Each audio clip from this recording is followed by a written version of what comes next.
शिर्डी आणि अहिल्यानगरला जोडणाऱ्या नगर मनमाड महामार्गाच्या दुरावस्थेचा प्रश्न पुन्हा एकदा ऐरणीवर आलाय। गेल्या अनेक वर्षांपासून रखडलेला आणि रस्त्याच्या दुरावस्थेमुळे वाहन चालकांना प्रचंड त्रास सहन करावा लागतोय। याच प्रश्नाकडे सरकारचं लक्ष वेधण्यासाठी सामाजिक कार्यकर्ते संजय काळे यांनी अनोख्या पद्धतीने आंदोलन सुरू केलंय। सावळी विहिरीपासून अहिल्यानगर पर्यंत तब्बल 110 किलोमीटरचा पायी प्रवास करत त्यांनी अर्धनग्न आंदोलनाला सुरुवात केली आहे। नेमकी महामार्गाची परिस्थिती काय आहे आणि आंदोलनकर्त्यांच्या काय मागण्या आहेत याचा आढावा घेतला आमचे प्रतिनिधी अमोल मतकर यांनी।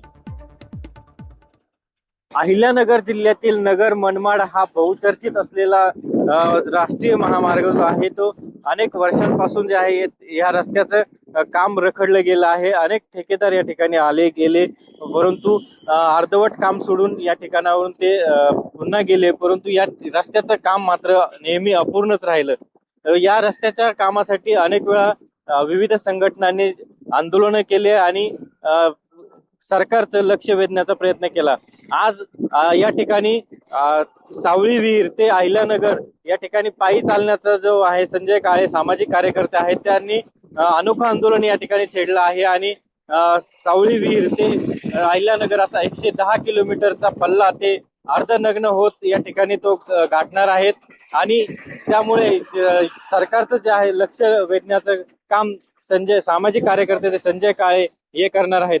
आता आपण पाहिलं तर या ठिकाणी अर्धनग्न होत हातामध्ये डस्टबिन आणि पाठीवरती बोर्ड लावत ते या ठिकाणी अर्धनग्न होत जे आहे ते अहिल्यानगरच्या दिशेने त्यांनी कूच केलेला आहे। सर, तुम्ही पायी चालताय अर्धनग्न होत, नेमकं काय कारण आहे? काय माझं वय वर्ष 65 आहे। मी राहणार कोपरगावचा आहे आणि हा अहिल्यानगर ते कोपरगाव ह्या रस्त्याची दुरावस्था गेल्या 65 वर्षामध्ये बदललेली नाही। हा रस्ता याचं पहिलं नाव होतं राज्य महामार्ग क्रमांक 8।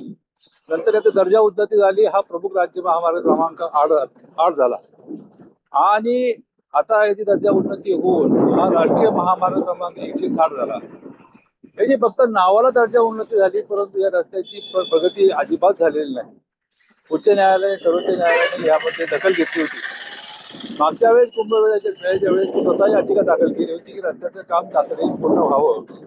त्यात उच्च न्यायालयाने आदेश करून देखील या विभागाने कुठल्या प्रकारची कारवाई केली नाही। LS मराठीसाठी अमोल मतकर, शिर्डी, अहिल्यानगर।